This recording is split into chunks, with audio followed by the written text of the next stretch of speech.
What's happening with you, my good people? You had to go on and jump in front of you and try to get ahead of this thing. Well, actually, I'm on the head. I'm probably on the back end at this point. This whole thing about um, Pastor Winans over there at Perfecting Church. And, I've always kept a rule that I don't go in on the homies. Older gentleman, but I guess he could still be classified as a homie, even though he's not from the homie generation, if you get what I'm saying. But I did a video on the whole thing with Marvin Sapp and what happened with the whole church convention thing and how he went about getting money out of our people. So, in all fairness, I got to tap in and do something on this one. But I'm going to bring you a different perspective than what everybody else is bringing you. Everybody else is talking about it, and they got their own ways of looking at it. Then you got a lot of church people that's tapping in on it as well. But I'm going to tap in on it in a different type of way. I'm going to tap in on it from, okay, what's up, Unknown? Salute to your family, for sure. Got to make sure I get my love in from my kinfolk. Happy to see you in here. But I want to tap in on it from a different perspective. I'm going to tap in on it from a street perspective. And then I'm going to go ahead and tap in on it from a perspective of how the Black American community, notice I said Black American, not African American, because African American places you on that hyphen in between African and American. I mean, American or whatever the hell it is. You know what I'm saying? We are Native Black. We own this from that perspective. This conversation is for my people. This is not for no one else. No disregard, no disrespect to anyone else. But this is what this conversation is for. And then I'm going to give you a perspective at the end that I always call silly season. I've been telling y'all that the Jewish community is working to team up with the Black community again. But I'm going to give you some historical perspective again. I keep giving it to you. But I got a key thing that happened in history that y'all don't know about that's going to prove exactly one of the things that I've been saying to y'all. Okay? So we got another comment here. Let me go and get this. Oh yeah, all day see money. All day see money. I got to do it, man, because at the end of the day, shit, we all we got for real. So let me start off with giving y'all a little something about me, y'all that don't already know me. This is where I come from. Chapo starts to tell me that he only dealt with one other black guy. And I can't remember what he said, the 90s or when. He said he dealt with one other black guy before. The black guy never cheated him. He said they did real good work, but then he just up and disappeared. He said he didn't owe him no money. He just disappeared. He never seen him. And he said that was the only black guy that he worked with. You're not going to disappear on me, are you? Like that. And I'm like, no. I'm going to say yes. Listen, let me tell you something, my friend. I need you to know this. He said that at the end, this right here, he did it. He said must always end up in the hand of a black man. What? The cocaine must always end up in the hand of a black man. What did you think he was trying to tell you? It meant a whole lot more to me later. What he was telling me is that you are the most important variable. And if I have a direct link with you like I had with the other black guy that I worked real good with, we made plenty of money. So he's giving me a history. I have worked with somebody black, so me and you could work together. And basically saying this guy made a lot of money, he just left. And I want you to know at the end, you are the most important variable because you have access to the market. I have played this game on an international level. I'm not a local. I'm not a domestic. I was, emphasis on was, an international trafficker. So I know a hustle when I see one. I know a hustler when I see one. I know hustle when I see it. And I also know scam. Let's slide on this first one. But first, let me let y'all know where I'm pulling from. I didn't put the sister Sabi Sabs up here, but I usually always put her stuff up. She got the smoking gun in this one. What I'm going to show y'all at the very end, she got the smoking gun. But I'm pulling, this video right here is actually Nino Brown's. I use his thumbnail and everything. He got good stuff. I'm using him. I'm also using the brother Phil Scott from over there, the African Diaspora channel, using some of his stuff. And I also got the sister here that I just came across, Chronicle Speaks, and she dropping some real good stuff as well. So hopefully y'all go ahead and patronize their channels. And I ain't got many members, but hey, the few I got, those are good spots you can go look at. Okay, let's slide on this first one. Let me see here. I got another comment before we slide. Hold on. My man Mahia, what's going on with you? Man, this guy right here, when I was in Loretto, this was my boss right here. Real good dude. Tapping in from Colombia. Of all places. What's going on with you, brother? The Bible speaks of this. Yeah, he does. The Bible does. The Bible does. Real good dude right here, man. Shouts out from Colombia. Peace to you, brother. Yeah, that was a real good dude, man. He used to be on my ass though, but he got good results, so that's all that matters. Real good dude. Okay, we're gonna slide in. Let's go ahead and get started on this, family. Here we go. Let me tell you something. Straight up. The church done changed, y'all. It ain't about God no more. It's about the bag. Pastors out here turning the house of the Lord into a naked hustle where they strip your pockets naked and then go drive off in they goddamn brand new Bentley that you paying for. Check out what this crook Bishop Marvin Winans did to this poor lady in front of the entire church, and they clapping when she did it. Check this scamming ass shit out. Now here we're gonna go right to what he did. Here we go. I, Roberta McCoy, giving faith and stand in unity with the vision of perfecting church of sowing this seed of $1,000 plus $235 and receiving the blessings to come to all that participated. Now that's only $1,200. Yes. Y'all not listening to what I'm saying. If you have 1,000 plus 1,000. Okay. Well, I'm gonna work on the other 800. Well, that ain't what I asked you to do.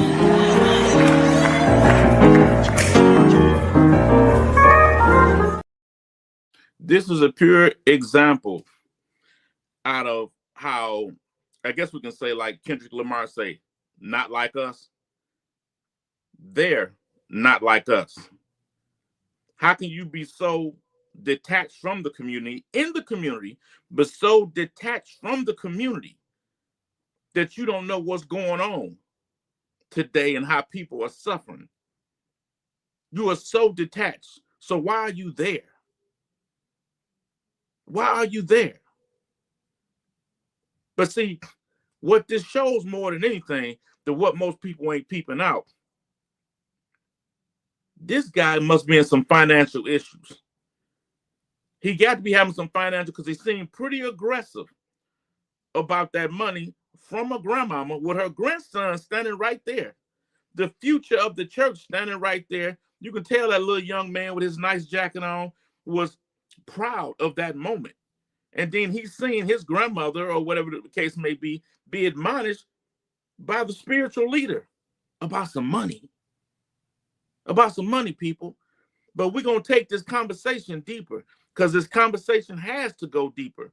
And I don't want anybody to take any exception to what I'm saying, but I'm trying to use this as a teachable moment and show you the historical perspective behind it, family. So here we go on this next one. He wanted $2,000 is what he wanted. And had the child up there with her. Okay, cool. Now, they did a research on what black folks give the black church on average. And the only thing I can get really was from 2015, they had one in Black Enterprise. They talked about that black people on average give 12 to 13 billion with a B, of our dollars away to the black church every year. They say since 1980, I'll make sure I'm quoting this right. They say since 1980, between tithes and donations to black churches has exceeded $450 billion. Billion with a B. If we all was putting up together our money like this, there would be no black American in this country homeless. Every black American would have a home. But yet, since 1980, you've given $450 billion to the black church. And what do they have to show for it? Almost $500 billion since 1980. And I already told y'all folks that this year they released that the buying power of the black American community is 1.6 to 1.8 trillion. projected to be by 2030, 2 trillion. That's more than I think the 5th or 6th nation in the world. And we didn't give a $500 million, according to Brother Phil, since 1980 to the black church. What has the black church done? The Bible says you judge a tree by the fruit it bears. What have it bared? But I'm gonna show you what it's bared. I don't know if you're ready for it though. Let me tap in and get this comment right here. All good, family. All good, ATM. Happy to see you in here. I don't think I've seen you before. And if I have, forgot or something, which I doubt, I apologize. But happy to see you in here, family. Hope you tap in, subscribe, and, wherever you are, or follow, whatever the case. We just build in here, man. And we try to speak facts from a historical perspective, So good to see you, family. So let's get back to this. Here we go. We're going to go deeper now. But we as black people, we talking about delineating and all that. We need to delineate our money, remove our money from this black church, and put our money in our local communities, helping out, building homes for our people, feeding our people, educating our kids. What if you took that $12 to $13 billion a year and invested into building schools for our children, so they don't have to worry about Connor going over there airing out anything because he's mad today? I can tell you what I've personally done. I was raised in the church. From when I was like 8, 9 years old, I was raised in the church.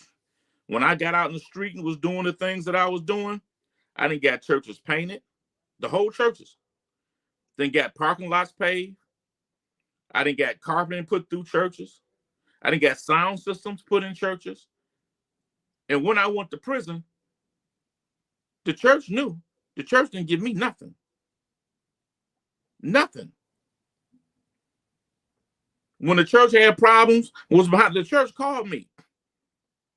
And I dropped major money down for the church. And my targeting church, matter church, no. Because what I did had to be done. Because in the street, you call that a form of paying taxes. Okay? So that's just how that goes. So there's no love lost on that. But what I'm saying is there's lots of money that's given to the church, but yet and still in our neighborhoods, or when we have major issues, you don't see nobody in the church speaking up for us because they can't. And I'm going to show you why they can't, in the end of this. So hold on to your seat. We're going to slide again. Here we go. There was a line of black folks in a line. Hold on. Roberta McCoy giving faith and hold on. Let me stop this right here. That's a line of black folks. That's all money. And this guy is just collecting money. He's not going to do anything great for black folks with that. That's why I'm against these preachers. You cannot sell God, and he sure can't be bought. That is unrighteousness, and that's wickedness. Now, what I'm asking you to do, when you look at that video, look at the average age group of the people in there. Most of those people are older people. You got some my age and older. You really don't see many young people in there. But that was a long line of people, each one of them giving $2,000 a piece. Not to mention the other folks with smaller money that may have been a little bit off from the 2,000. He's going through. That was a whole service of collecting money. In today's environment, these people are out of touch. You would do better with your money going to help somebody that don't have, which I've done. You know what I'm saying? Put coats on kids and things like that. Because guess what? God is going to acknowledge the service and the sacrifice. It ain't got to go to no church, because I guarantee you, Jesus ain't pulling up to pick up that money. You dig? But I digress. We're going to slide. Once again, it happens during the offering portion of service, although it seems like this. Now, this young lady here is bringing more clarification to what happened before I go deeper.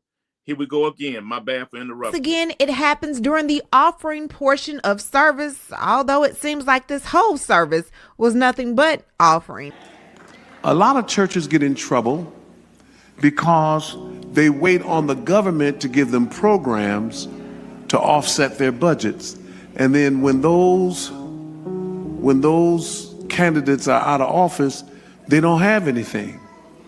This is the reason the teaching of tithes and offerings is crucial to not only the success of the church, but the longevity of the church.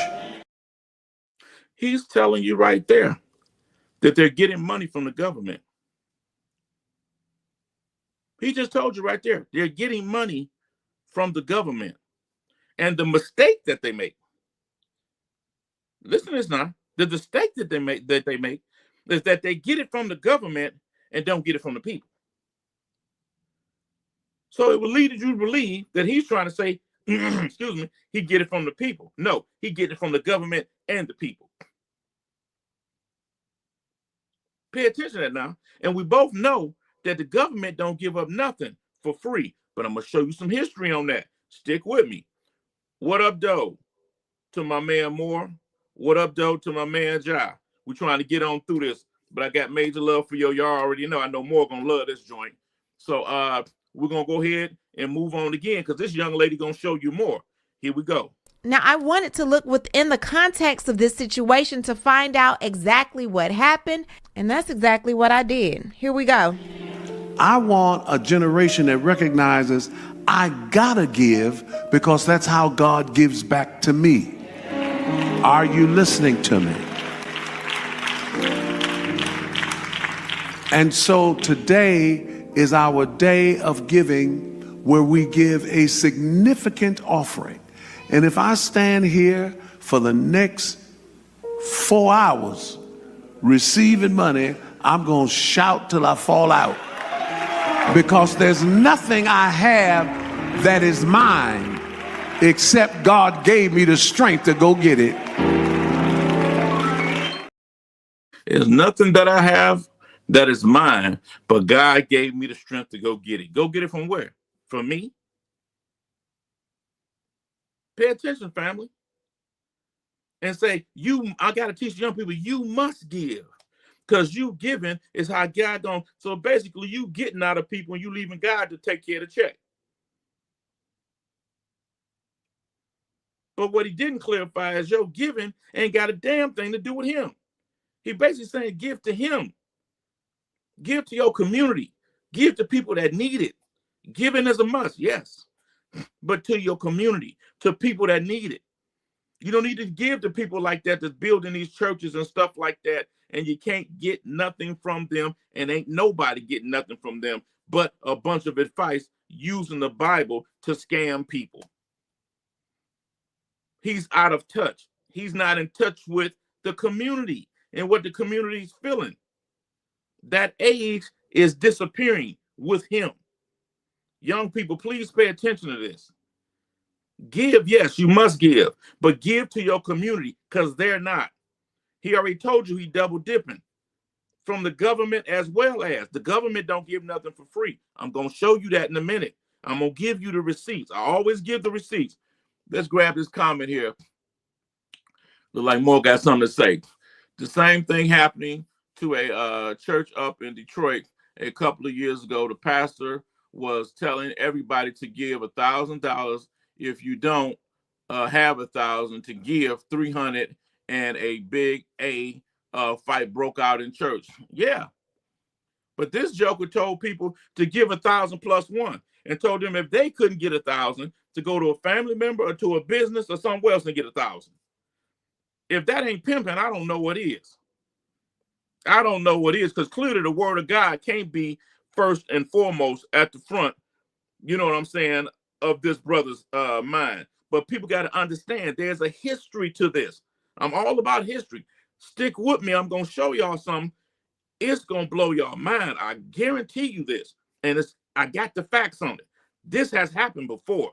But here we go. Another example from the young lady.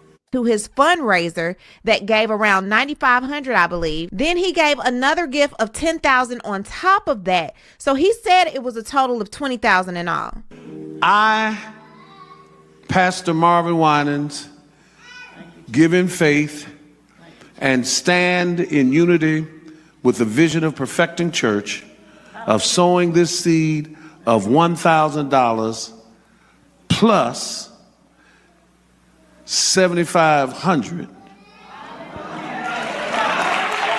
So I give sowing this seed of $1,000 plus what I just read, and I give a seed of $10,000. That's my seed. I'm sowing a seed of $10,000 plus all that I read, which is over $20-some thousand. So it seems like this first group of people all got up, giving a total of $1,000 plus another $1,000, meaning $2,000 in all. So the line was very long. One by one, people would get up and they would say, I'm giving an offering of $1,000 plus another $1,000.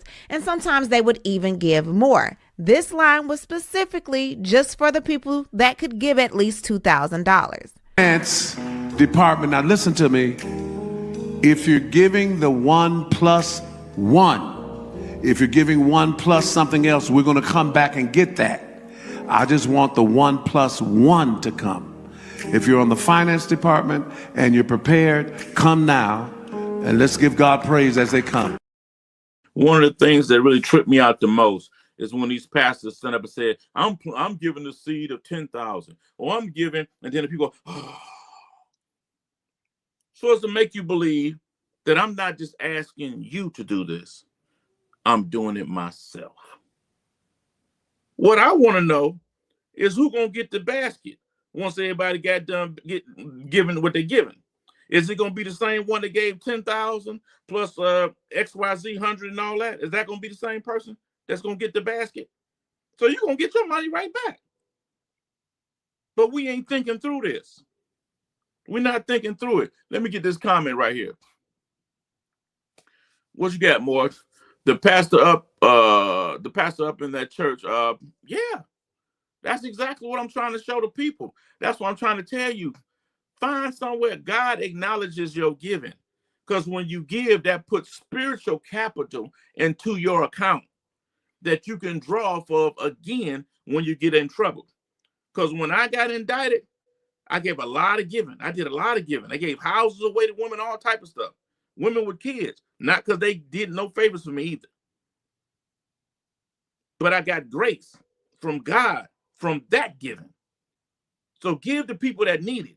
You don't need to take that money in your church. We have to start giving in our community. But I digress. Let's move on. I give in faith and stand in unity with the vision of Perfecting Church of sowing this seed of $1,625 plus $375. It's 2,000. That plus my family and friends. Well, say that. What you just said was just $1,400. Wrong. Not you loud and wrong with the money I'm giving you, talking about it was only $1,400.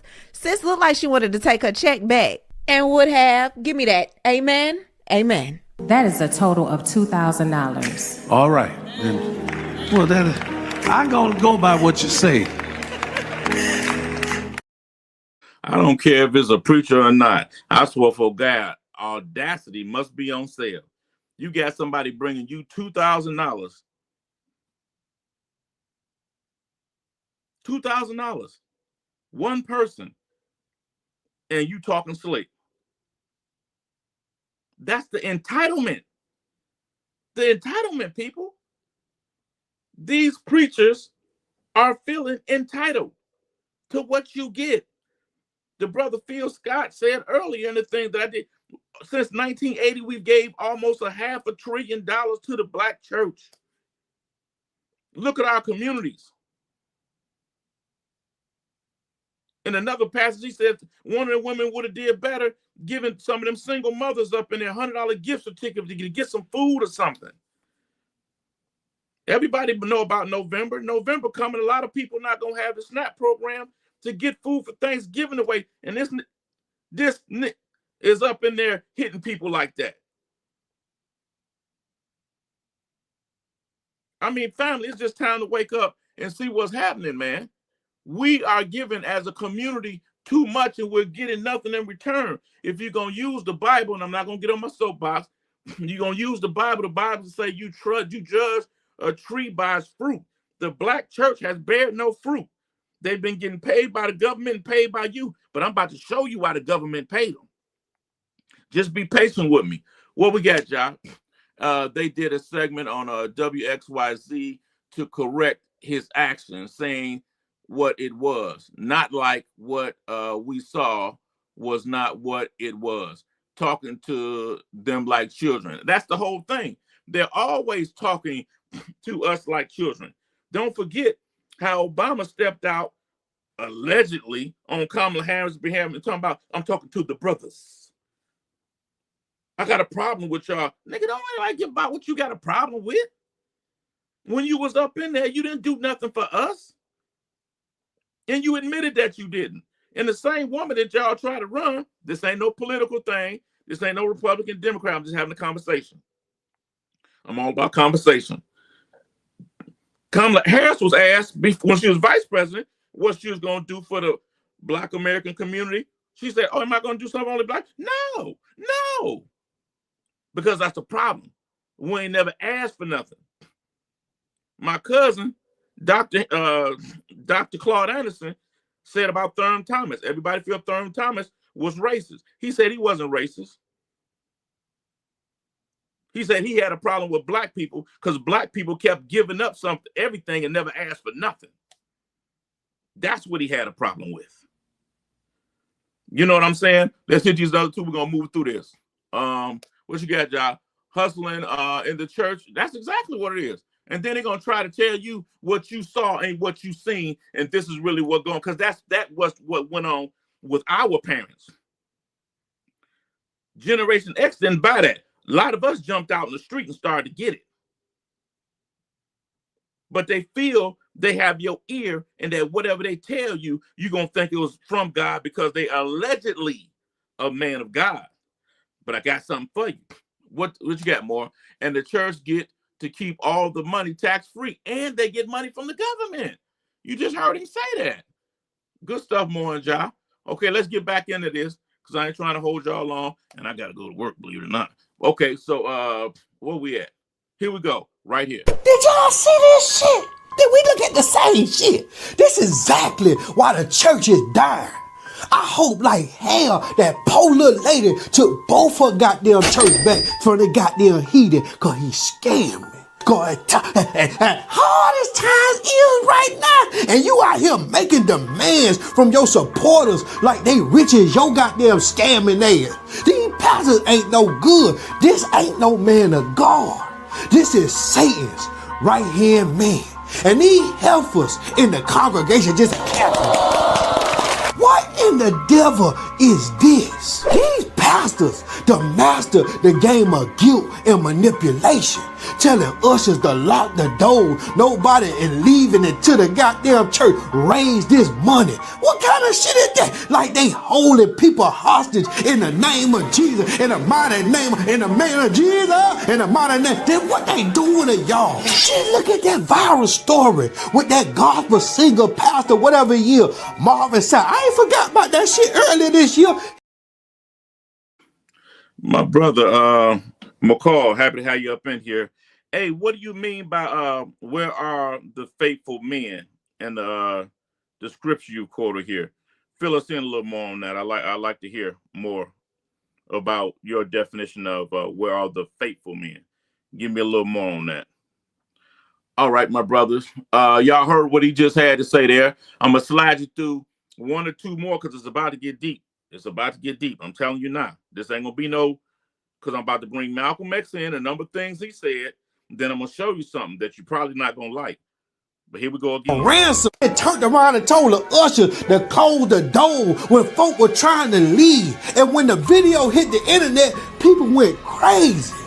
They said it felt more like a ransom than a goddamn revival. And when they asked Pastor Marvin Sapp for his excuse about why he did what he did, he said, churches got budgets. Nah, bro, that ain't how it works. You sound like Suge Knight and the church is Death Row Records. This ain't how God how work. This how you work. You doing the devil work. This why people stop going to church. Churches got budgets.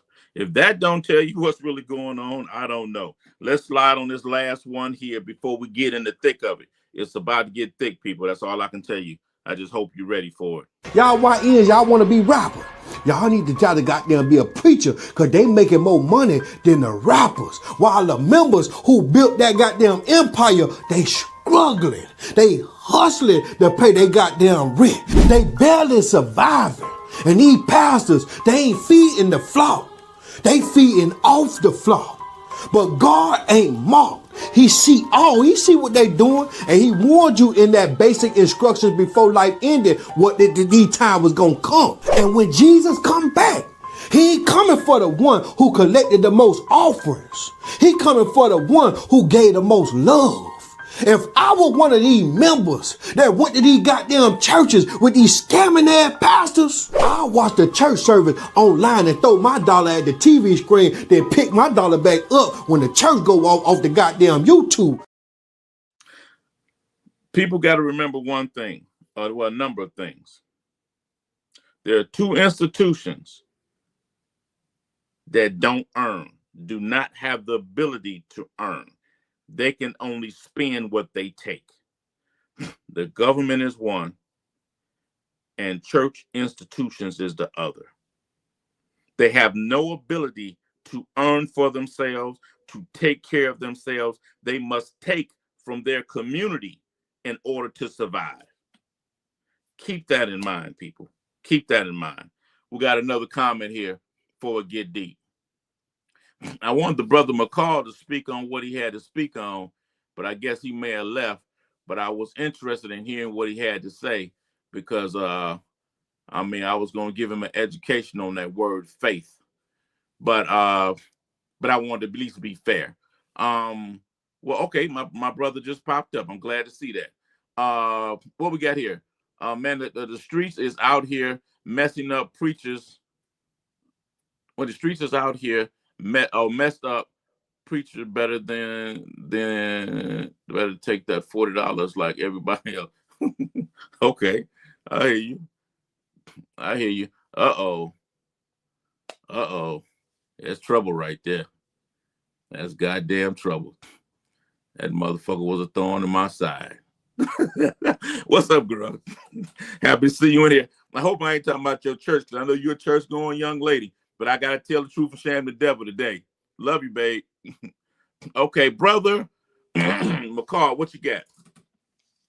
The apostle Paul said, commit this work. I'm trying to make sure I got it. Onto faithful men. He set the example for every minister to follow, not earning one dime. Oh, okay, I see what you're saying. Not earning one dime. Apostle Paul worked with his own hands. And, you know what, brother? I apologize because I took what you were saying the wrong way. And I'm glad that I asked for clarification first. You are absolutely correct, brother. And I appreciate your biblical insight and example that you gave from one of the apostles. Bless you, brother, and I appreciate that. Oh, God, here we got. I can't help but start. When I see you, I can't help but start. Miss Campalone. I hope I probably chopped that name up, but I apologize if I did. All right, hon. I gotta talk to you too about something, but we'll talk. My man Preem, you popped in here at the right time. 501c3. Let them stay. There it is. But Preem, I'm happy you in here because I'm about to hit you and more with a curve that I know you're gonna catch. Ja pretty much already up on it, but I know you're gonna catch it because we about to get into the thick of it. I'm gonna take y'all quick. I'm gonna start y'all with Malcolm X. I'm gonna show you something y'all didn't know about Thurgood Marshall. and then I'm going to read something, and then I'm going to show you where this whole concept of snitch and all this shit started. I mean, stuff started. It didn't start in the streets. It made it to the streets, but I'm going to show you where it started at, and then I'm going to take you deeper. Here we go. I just told you a little while ago, these leaders that they call leaders, this included Lena Horne, this included Dick Gregory, and this included comedians, comics, trumpet players, baseball players. Show me in the white community where a comedian is a white leader. Show me in the white community where a singer is a white leader, or a dancer or a trumpet player is a white leader. These aren't leaders. These are puppets and clowns that have been set up over the white community and over the black community by the white community, and have been made celebrities and usually say exactly what they know that the white man wants to hear. These leaders were picked and given to you. They were given to you. This man was speaking beyond his years, and we don't listen to him. But hold on. I ain't done with you, because he's going to tell you something about these civil rights jokers, too. That is the civil rights era, okay? Individuals you're looking at. So, hold on, people. I'm going to take you fast. There are many whites who are trying to solve the problem, but you never see them going under the label of liberals. That white person that you see calling himself a liberal is the most dangerous thing in the entire Western Hemisphere. He's the most deceitful. He's like a fox, and a fox is always more dangerous in the forest than the wolf. You can see the wolf coming. You know what he's up to, but the fox will fool you. He comes at you with his mouth shaped in such a way that even though you see his teeth, you think he's smiling, and you take him for a friend. This brother is telling you that there are many whites trying to help your process, but they don't call themselves liberals. And he warns you about the liberal, telling you that the liberal is dangerous. What have the liberal done, even though we've given our vote for free? The liberals give the money to individuals like this gentleman right here. And all these preachers they give the money to, as he stated out his own mouth, that these pastors go to these state representatives and get money. Then with those people out of office, you're in trouble. That's why I need you to give too. He's telling you the game. Why? Because they're standing in front of you and bidding on your behalf, but not in your goddamn interests. I'm going to get the 3 comments up there in a minute. Just give me a hot second. I got to get this last one off on you. Right here is your smoking gun. And from this point forward, anyone that you see invoking civil rights or civil rights movement, you should know what they are. Here we go. The white liberal differs from the white conservative only in one way. The liberal is more deceitful, more hypocritical than the conservative. Both want power, but the white liberal is the one who has perfected the art of posing as the Negro's friend and benefactor. And by winning the friendship and support of the Negro, the white liberal is able to use the Negro as a pawn or a weapon in this political football game that is constantly raging between the white liberals and the white conservatives. The American Negro is nothing but a political football, and the white liberals control this ball through tricks or tokenism, false promises of integration and civil rights. In this game of deceiving and using the American Negro, the white liberals have complete cooperation of the Negro civil rights leaders. You heard what he just said. And he told you right there the trick of integration and civil rights. He warned you. And when did they take that man's life? Right in that era. Did it ever cross dawn on you that maybe they took him in that era because he was trying to prevent civil rights and integration? We know he was, but you never knew why. I'm going to explain to you why in just 1 minute. But he also spoke about a political football being won and moved. The only reason the liberal has any authority and power today is because of you, Black American. It's because of you. When they let, no, I'm not speaking about anybody, no race or nothing like that. I'm just trying to make a point. When they have a war in Iraq, when it first started, we had a lot of Arabs coming in our communities. a lot of Asians, a lot of different people come in our community. They've never given us nothing, but they've taken. Now, the Jewish people were different.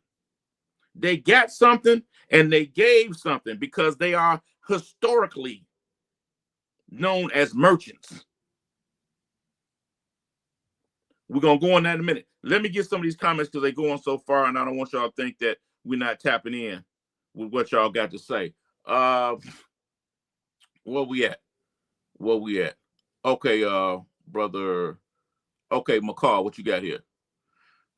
No problem, my brother. It's sad these so-called preachers are beating the people. The so-called preachers are taking the scripture and manipulate. I mean, family, you're right. You're right. But this is what we're doing here is a thing that's needed, brother, because we got to speak to this stuff. And we got to start to educate our folks that don't know. You know what I'm saying? It's imperative that we do that. And we're starting to do it here. But first, we got to know the truth. And that's what I'm trying to bring out and show y'all so y'all can show other people this evidence right here. Okay. What you got? The Holy Scripture. I am a man that is, what? Okay. That's what's up. And that's a blessing. Okay, Preem, I see you. Appreciate you. But listen, I'm about to hit y'all with something hard, man. I'm about to hit y'all with something hard. Another thing I found out years ago, when you're paying the church tithes like that, they're supposed to offer you free health care. And man, I didn't know that. I didn't know that. Wow. Because ain't one of them said nothing about it. Damn, Mo, I didn't know. But see, Mo, you always know some shit, though. That's what's up. Okay, you speaking that's McCall, that's what we do here. We talk to each other, brother. So I'm glad to see y'all in there kicking it, man. I'm glad to see that. No, okay, what we got? Preem. The government, faith-based, that's it right there. But listen here, Preem, I got something so crazy you about to see it. The organizations are all agents to me. I'm gonna show you the proof in a minute. Even the fake leaders in the movement today are being force-fed to us exactly. And yeah, but listen, I'm about to show you something in the hot second, Preem. What we got here? I think we didn't cover everything. I think we didn't get everybody. Okay, excuse me, y'all. Okay, let's get back to it. Now, y'all seen what he said. Now, pay close attention to this, people. Pay close attention and listen. Focused the FBI on other organizations instead, so he began feeding select information to the FBI.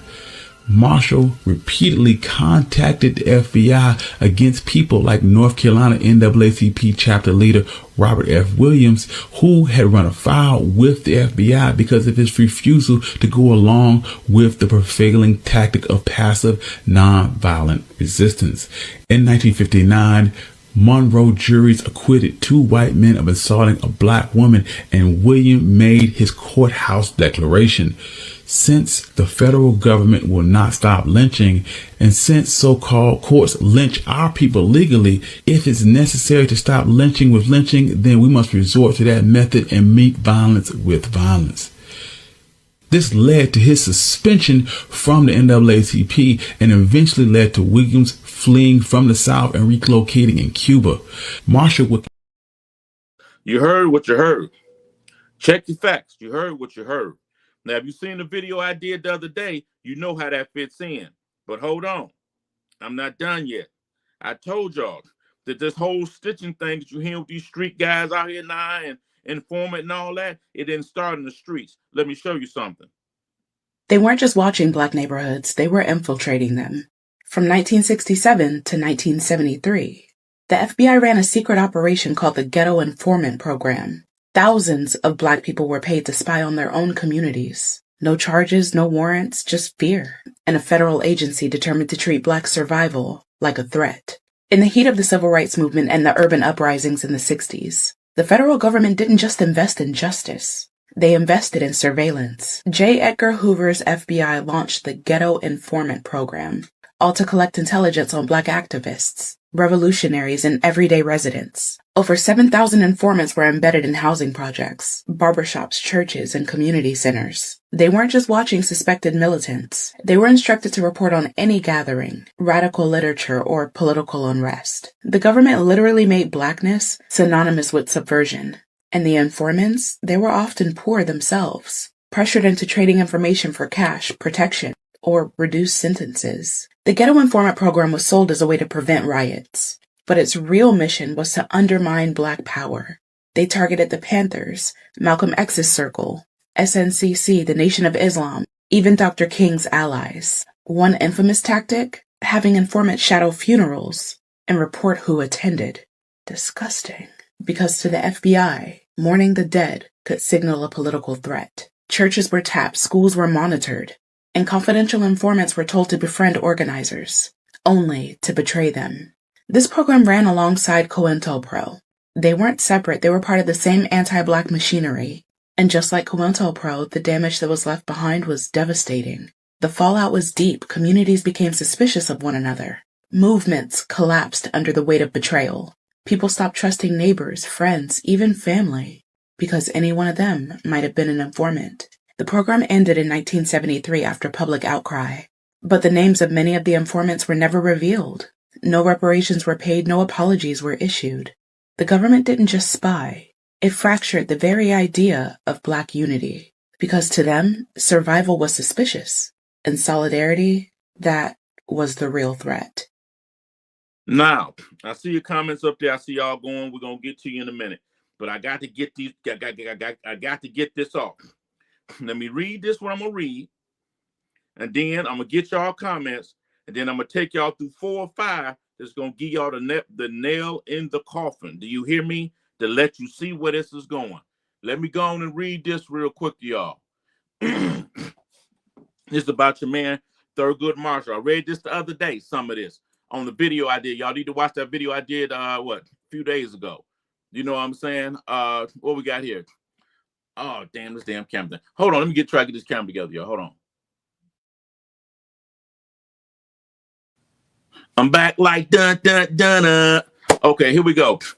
The 13th, 14th, and 15th Amendments, the first Civil Rights Bill of 1865 to 1870, the second Constitution,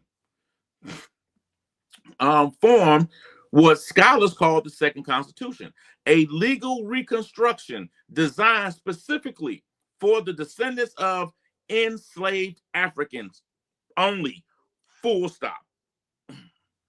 The 14th Amendment's citizenship clause, all persons born or nationalized, was written to guarantee birthright citizenship to freed slaves and their children, not to address immigration or non-slave descendants, period, full stop. Here we go.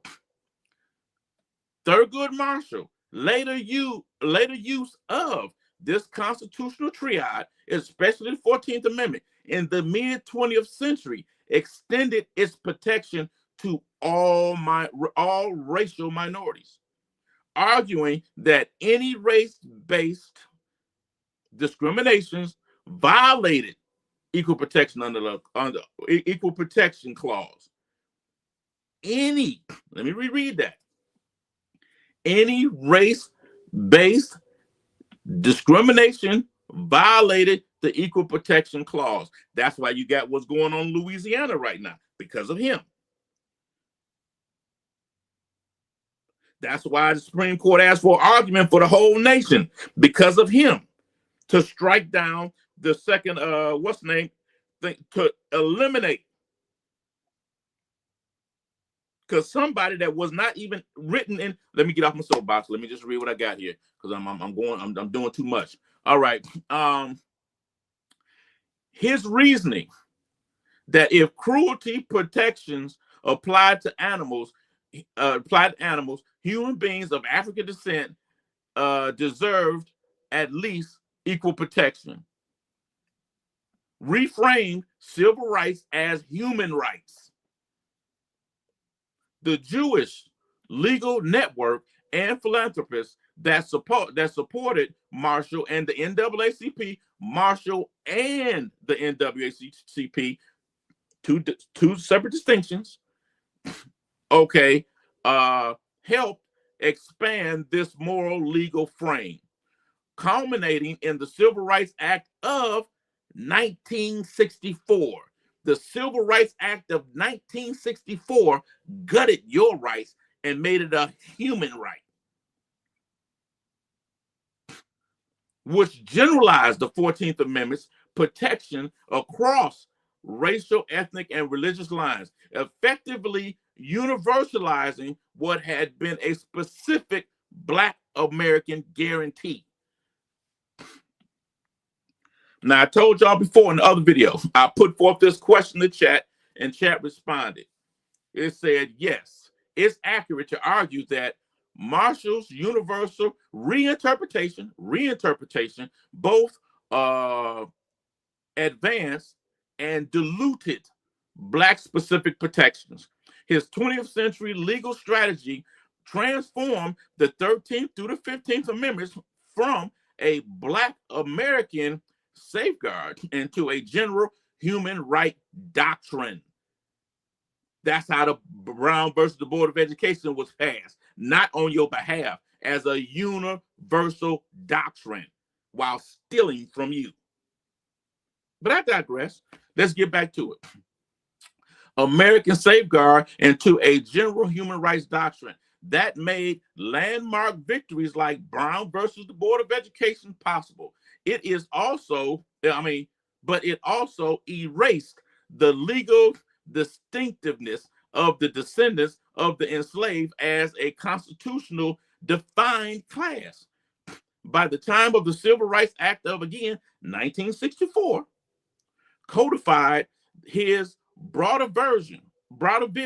The second constitutional built for freedmen had been a universal civil right regime open to all racial and ethnic groups. The upside with the, the upside was inclusive. The downside was diffusive. Protections written for the specific injury of slaves were now shared, and the political leverage of the original claims weakened. Okay, now we're getting ready to wrap this thing. I got about 4 or 5 videos to go. This thing gonna be smoking, and it's gonna help y'all see what I've been telling y'all. But let me get to these comments. Your boy over here cooking.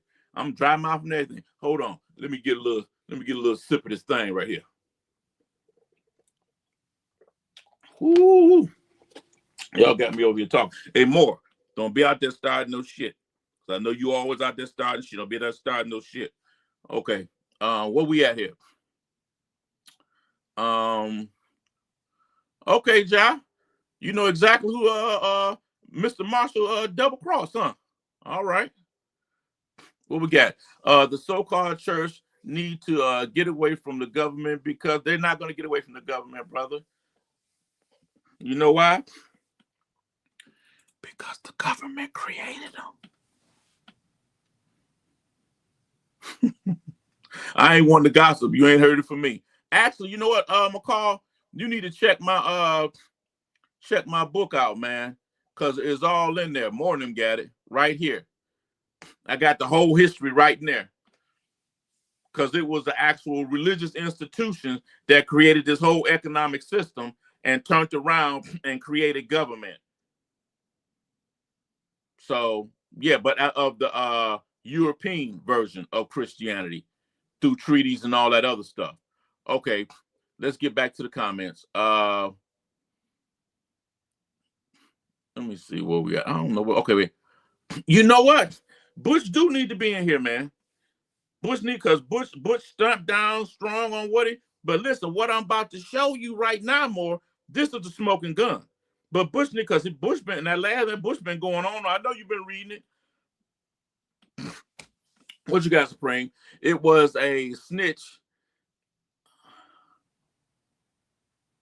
Damn, I didn't know that.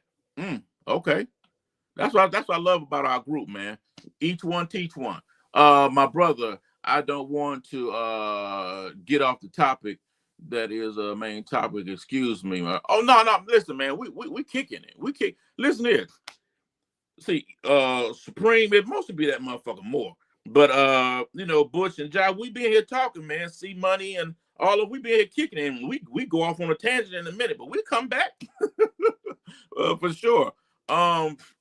They even had oh wow. Okay. Let me see. Unfortunately, nothing has changed today. But there's a lot of change that's on the horizon. There's a lot of changes on the horizon. Hold on. Let your man cook, McCall. Let your man cook. I'm gonna put you on something. I'm gonna put you on something right now. And I got the receipts. I got the receipts. Hey, give me some more thumbs up and hearts out there, man. I appreciate y'all, please. Y'all got me over here panhandling. Y'all should just look out for your mans and them. Now, you've heard this clip a whole lot, but no one ever gave y'all the whole context of the conversation. I'm about to play this now. I know y'all heard it before, and then I'm going to give you the entire context of what this woman said.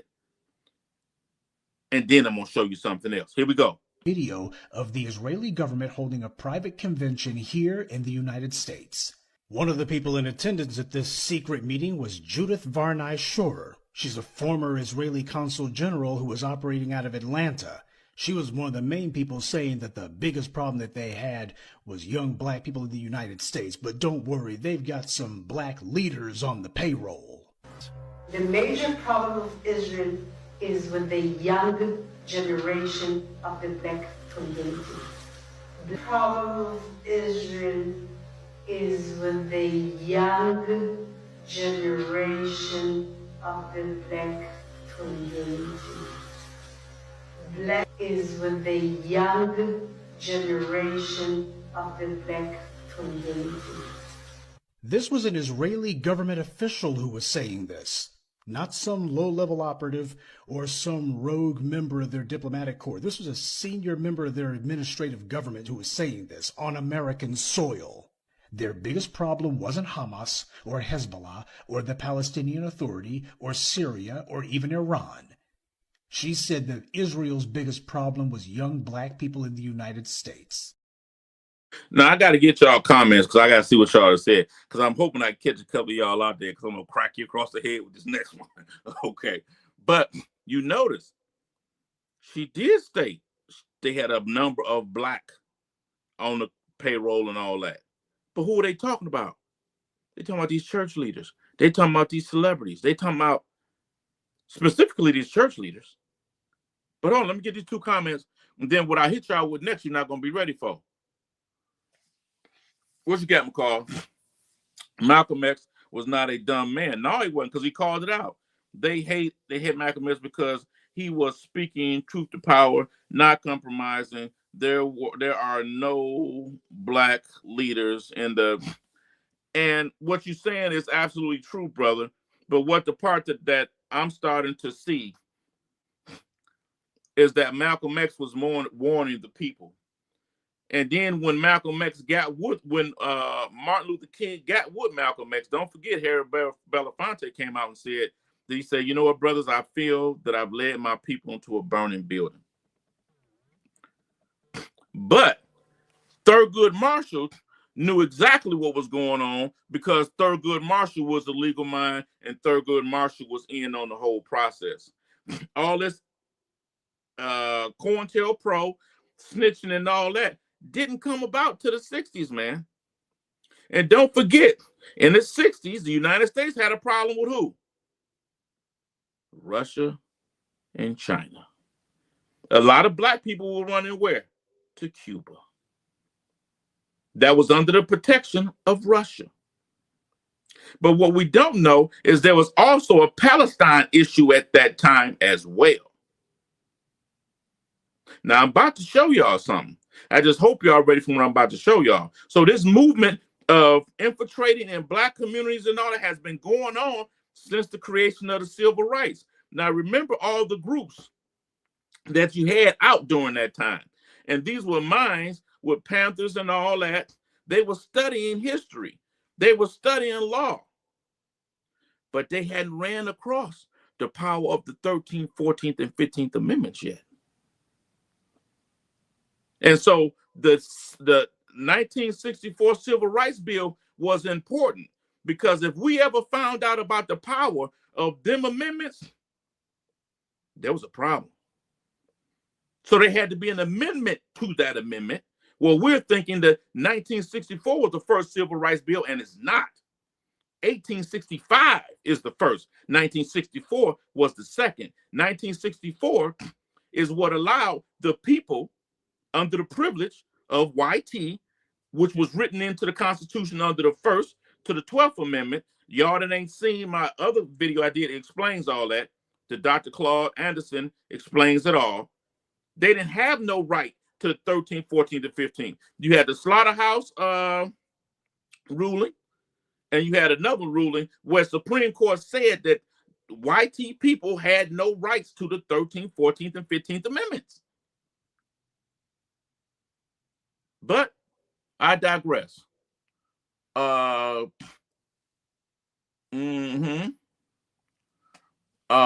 the PLO what's understood don't need to be explained. Okay, now let me give you the full context. I gotta get ready to get off in front of y'all. Right here. This is the entire thing that woman said. Right here. Remember, the black community is a young, they're a threat to Israel. Let me show you the entire thing, and you're gonna hear her say it within when she talk. Let me show you.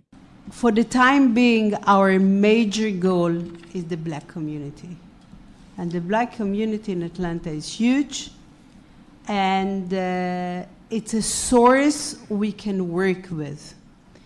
The black community in other parts of the South is economically less developed, but it's still problematic. Look what's going on in North Carolina, etc. We went to St. Louis. Ferguson is still burning, so there are problems. But what I want to tell you about is that we have to add here the element of the Jewish community. They want very much to be of assistance. They want to repair their relations with the black community. Repair their relations with the black community. The Jewish communities, wherever I went, understand the historical ties between the black community and the Jewish community. The Jewish communities, wherever I went, understand the historical ties between the black community and the Jewish community. And I'm referring to the first generation of the Selma times, when they walked together on the bridge. Does not exist anymore. Our problem is the generation of now. And the major problem of Israel is with the young generation of the black community. Black Lives Matters starts there. The continuation of the bonds and the alliance between the Jewish community and the black community subsides, and it's up to us to build it again. Don't that sound a lot different now that you got the full context? Now, we've been hearing that one clip that I formerly played the whole time. I did a video about it. I was so pissed off. But some told me to dig, me and Deep Thought. We dug and we found the whole convention. That's what that woman said.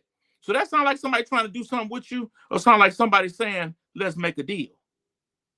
Now, I'm going to show y'all that this moment came before where these same Jewish people that was in our community benefiting off us made a deal with us, but they went to our representatives, and our representatives, like this joker right here, cut us out, and they took everything and didn't leave nothing for us.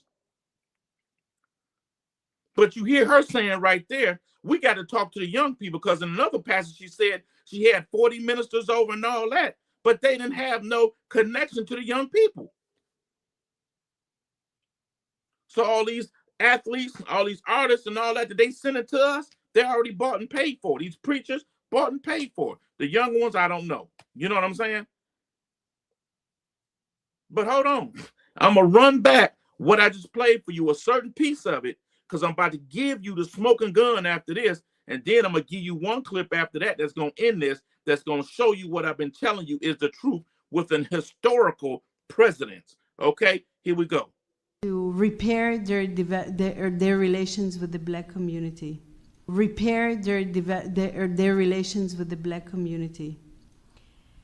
The Jewish communities, wherever I went, understand the historical ties between the black community and the Jewish community. The Jewish communities, wherever I went, understand the historical ties between the black community and the Jewish community. And I'm referring to the first generation of the Selma times, when they walked together on the bridge. Does not exist anymore. Our problem is the generation of now.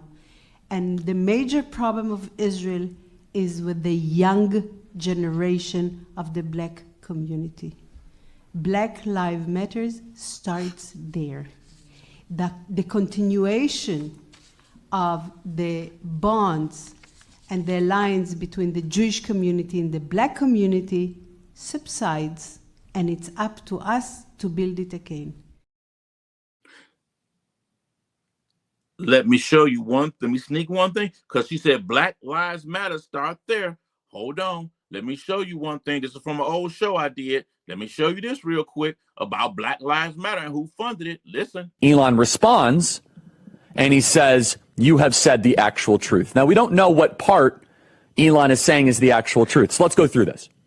Again, it's double negatives and misuse of the word disinterested. It's a strange tweet that Elon pinpointed on here.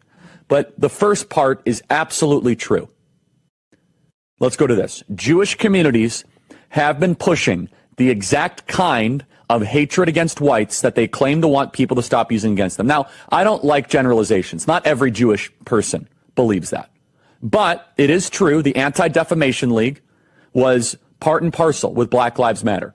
It is true that some of the largest financiers of left-wing anti-white causes have been Jewish Americans. They went all in on. You're seeing right there who funded it. And she said Black Lives Matter begins there. And they've been funding it the whole time. Pay attention to what's going on, people. Trace. You know what I'm saying? Say follow the money. Okay, now I'm about to give you the smoking gun. This young light lady right here, Sadie said, pay attention to this. Please pay attention to this. This is the smoking gun. The Israel lobby support for black lawmakers has always rested on their uncritical backing of Israel.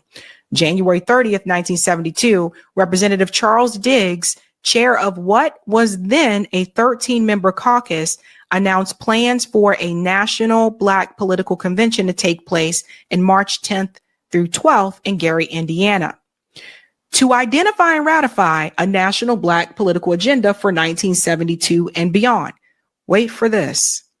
More than 10,000 Black Americans, Black nationalists, intellectuals, civil rights groups, and the CBC met in Gary and published a 55-page national Black agenda.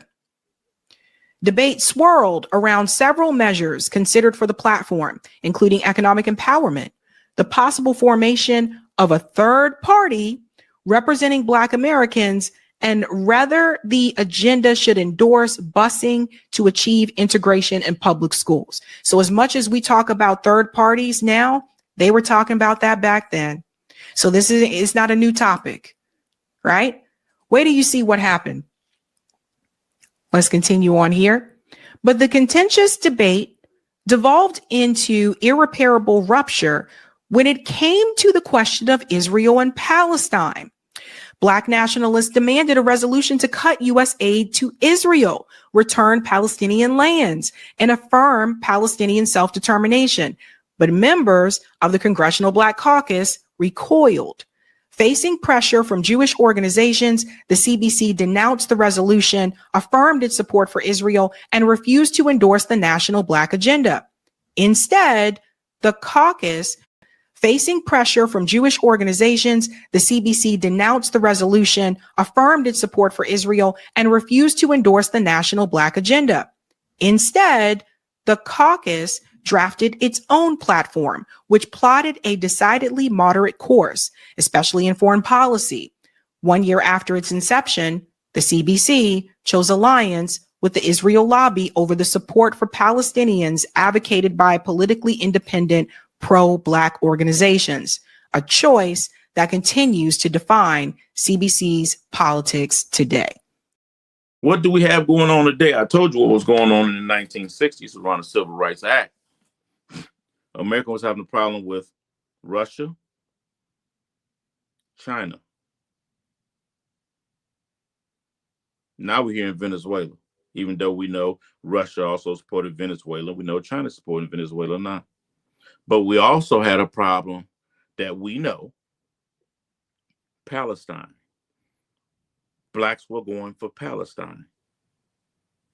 What did she just say? A third party.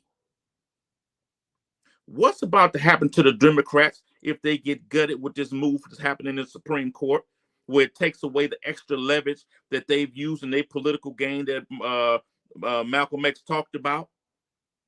It's going to take the advantage away, but it's going to be returned when it next year, under my hypothesis, when the 14th Amendment is redefined under the definition of what Trump stated, but really not under his definition, but really establishing the initial definition of the 13th, 14th, and 15th Amendments. You've seen the Jews were behind the situation with that Black Caucus as it was coming together, which was developed in 71. They were trying to create a third Black party then. They were financing it. They were trying to put that together, that third Black party, to have that Black vote, because they knew that's what the power was, because they were going to unite with us under that third Black party that was constitutionally protected. But it had to stop because the majority of the Black folk were going for Palestine. So they had to table it. This is the only group that has came amongst us that tried to do something with us. No disrespect to the Arabs, the Chinese, and nothing. None of them came and did nothing but took from us. And I'm telling you, the history about to repeat itself again. For that third party, you had to have a third party vote. Let me go and smack you upside your head with this. It's called Our Black Party. Okay. It's time for us to have our own Black political party, unapologetically. Because right now, if you look at the debates, we're not even a part of the conversation. Not at all. We're not a part of the conversation. We don't have any political power. We don't have any political leverage. And so we started Our Black Party with some young, fearless Black activists, elected officials, and I've stepped up and put the money behind it. Mm-hmm. This is the biggest threat and the only option that we have right now as far as making a change, taking our own self-responsibility and accountability to be educated and empowered with our vote. So what's the goal for our Black Party?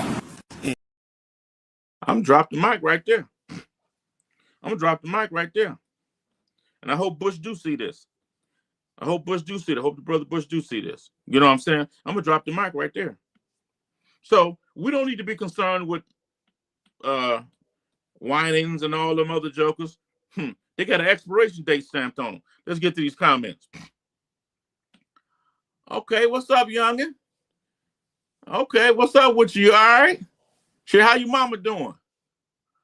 Yeah, man. Listen here. That boy mama right there, me and her, we go back like car seats. We done made a lot of money together. Damn good woman. Damn good woman. Real hustler, too. Real hustler. But loyal. Beautiful, beautiful woman. Me and her go way, way back. Tell your mama I said hi, man. Yeah, good sister right there.